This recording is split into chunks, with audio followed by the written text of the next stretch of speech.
Apa kata Ustaz? Kemarin sudah kita bahas beberapa hal daripada yang najis ya. Najis itu apa saja sudah kita jelaskan. Udah. Ya selebihnya nanti akan kita tambah ketika kita ingat nantinya. Oh, sudah banyak kita jelaskan tentang najis kemarin. Kemudian ya apa cara membersihkan najis? Kita kan tahu itu najis. Najis itu harus apa?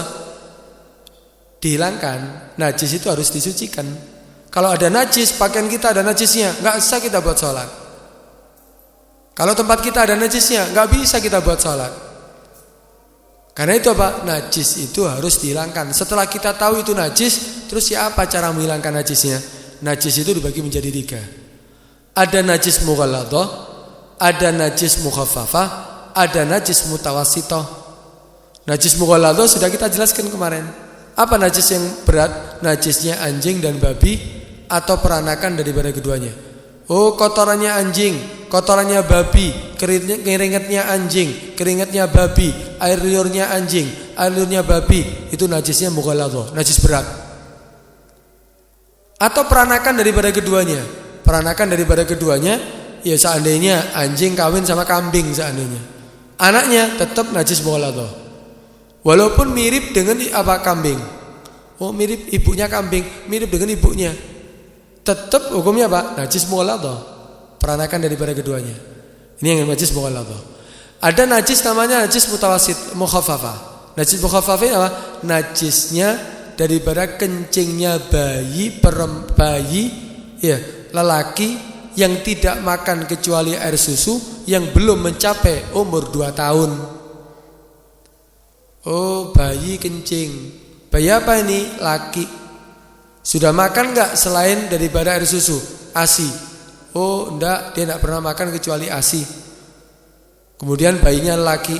Sudah umur 2 tahun apa belum? Belum. Maka najisnya dikatakan mukhaffafah. Najis yang ringan. Najis yang ringan, cara mensucikannya juga ringan. Karena itu tadi ya najis yang berat, cara mensucikannya agak berat. Kemudian ada najis mutawassithah. Najis yang tengah-tengah, bukan mughalladhah, bukan mukhaffafah. Tengah-tengah, seperti apa? Kencing, ya kencing kita, kotoran kita, darah, nanah, khomer. Kemarin sudah kita jelaskan banyak itu kebanyakan najis apa? Mutawassithah. Cara mensucikannya gimana? Nanti dibagi 2. Ada najis ainiyah, ada najis apa namanya? Ada najis hukmiyah. Ada ainiyah, ada hukmiyah. Nanti kita akan jelaskan cara mensucikan dua-duanya. Tapi kita akan jelaskan sekarang apa? Najis mukhaffafah dulu. Apa najis mukhaffafah tadi? Najis mukhaffafah itu yaitu baulus sobi, kencingnya bayi laki. Berarti kencingnya, bukan kotorannya, bukan muntahnya.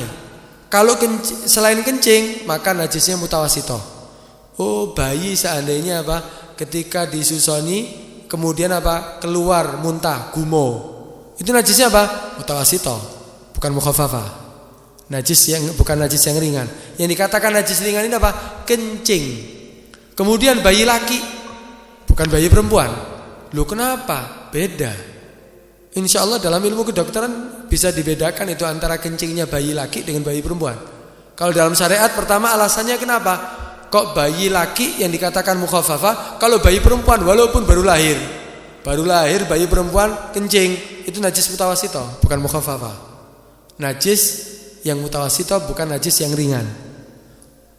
Kenapa kok dibedakan laki dengan perempuan? Pertama alasannya, karena orang dulu itu banyak menggendong bayi laki daripada bayi perempuan. Apalagi di daerah Arab. Kalau bayi laki itu dibawa-bawa sampai dibawa kepada Nabi. Bahkan Nabi sendiri pernah dikencingi oleh anak-anak daripada sahabat Nabi itu, bayi-bayi daripada sahabat Nabi. Karena itu ada hukum najis mukhaffafah, cara mensucikannya nanti. Ini najis dikatakan najis mukhaffafah berarti apa? Kencingnya bayi laki. Alasannya karena banyak orang yang selalu menggendong bayi laki. Kedua, alasannya kenapa kok bayi laki bukan bayi perempuan? Karena kencingnya bayi laki lebih ringan daripada bau kencing bayi perempuan. Insya Allah ya ini bukan menyinggung, bukan merendahkan perempuan ya. Tapi ini kan kita berbicara tentang hukum. Karena kalau kita bedakan aja, maaf ya, kamar mandi laki sama perempuan, insya Allah lebih bau kamar mandi perempuan biasanya. Itu bukti yang nyata kan ya. Kencingnya bayi laki dan perempuan juga sama. Bayi laki lebih ringan daripada kencing daripada bayi perempuan. Karena itu kalau untuk bayi laki cara mensucikannya lebih ringan daripada bayi perempuan. Karena masuk mutawasito kalau perempuan. Kemudian yang keempat, atau yang ketiga, alasannya kenapa? Ini alasan hikmah yang dibuat oleh ulama ya. Di antaranya apa? Di antaranya untuk tanda balik dari laki dengan perempuan kan beda. Walaupun ada kesamaan. Tanda balik bagi laki yaitu apa? Umur 15 tahun atau sebelum umur 15 tahun kalau sudah keluar mani. Mani itu suci atau najis? Suci. Mani itu hukumnya apa? Suci. Baik. Kalau untuk perempuan, selain tanda baliknya keluarnya mani, tapi ini jarang. Bagi perempuan baliknya karena sebab mani ini jarang. Tapi tanda yang berikutnya bagi perempuan, kapan dikatakan balik perempuan? Ketika keluar darah haid sebelum umur 15 tahun, setelah umur 9. Jadi di atas 9 tahun keluar darah haid, maka perempuan tadi dikatakan balik. Haid itu darah kan yang keluar, najis atau suci? Najis. Nah, karena ini juga dibedakan antara kencingnya bayi laki dan perempuan. Tanda baliknya beda. Kalau laki tanda baliknya suci, yaitu mani. Walaupun perempuan juga ada, tapi perempuan ada tambahan balik yang lain yaitu apa? Keluarnya darah haid. Ini diantara hikmah-hikmah yang dibuat oleh ulama. Artinya apa? Yang pasti di situ yang dikatakan najis mukhafafah, kencing bayi laki yang tidak makan kecuali air susu, ASI.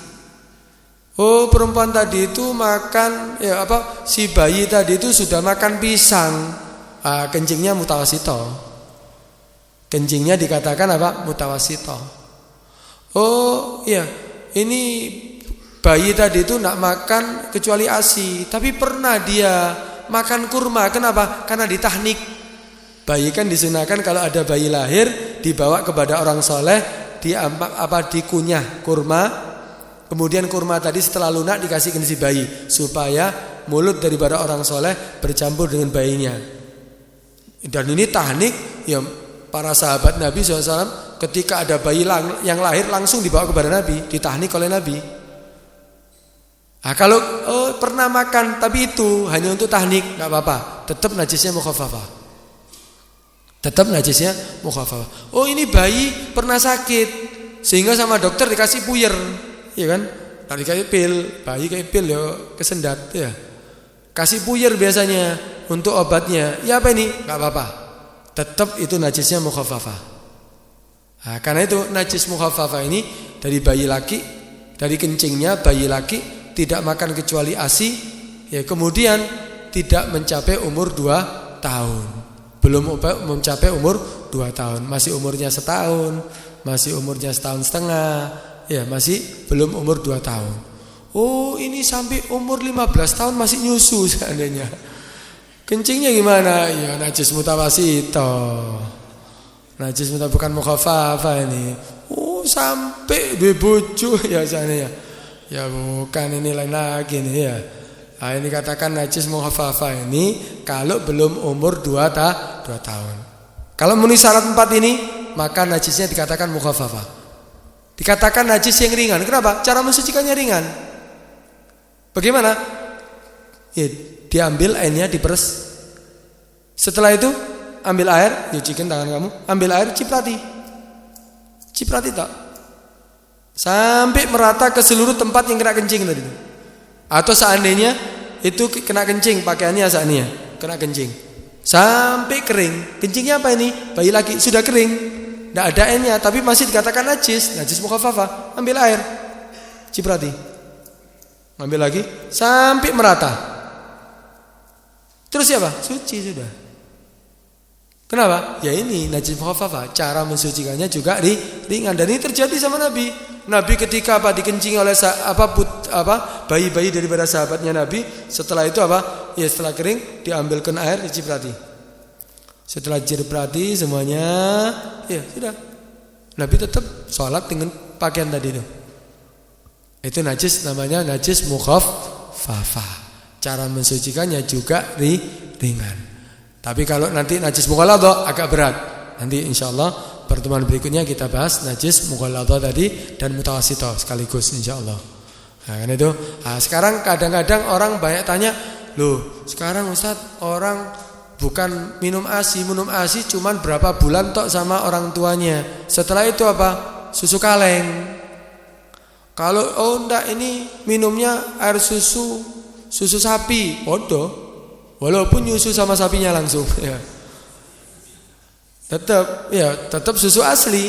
Tapi kalau susu kaleng, itu tinggal kita ketahui aja, ada enggak tambahan-tambahan selain apa air susunya. Kalau ada tambahan kedelai, ada tambahan ini, ada tambahan itu, ya berarti ada makanan yang lain yang masuk bukan air susu. Tapi kalau susu kambing, susu sapi, ya biasanya tapi tidak kuat bayi itu perut bayi ya. Tapi seandainya ya susu onta seandainya kalau perlu, ya berarti apa? Tetap dikatakan tidak minum kecuali air susu. Berarti najisnya tetap mukhaffafah. Tapi kalau apa susu kaleng ini ya perlu diketahui dulu itu mukawwanatnya itu terbuat dari apa saja itu susu kaleng tadi itu. Kalau ada tambahan-tambahan yang lainnya, berarti ada makanan yang lain yang masuk ke dalam si bayi tadi itu, berarti najisnya bisa menjadi najis mutawassithah. Paham ini ya? Yaitu cara mensucikan najis mukhaffafah. Wallahu a'lam.